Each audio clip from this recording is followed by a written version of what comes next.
Well, there we go. Everything's working. Everything seems to be doing great. We did have a problem outside. I don't know if you can tell or not, but it's running right now and you can hardly hear it run at all.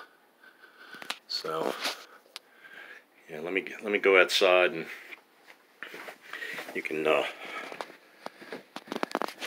hear the unit outside. There it is, running.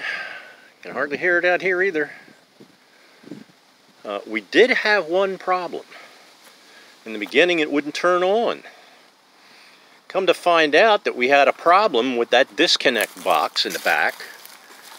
That GE piece of junk that we had to modify to make it work properly. Wonders never cease, you know. Things out of the box hardly ever work the way they're supposed to. But Mr. Cool sure came through. This thing works perfectly.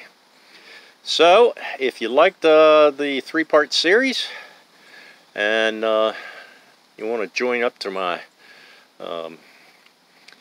YouTube site, please hit subscribe and hit like, and follow along with us as we do other projects. Thanks for watching.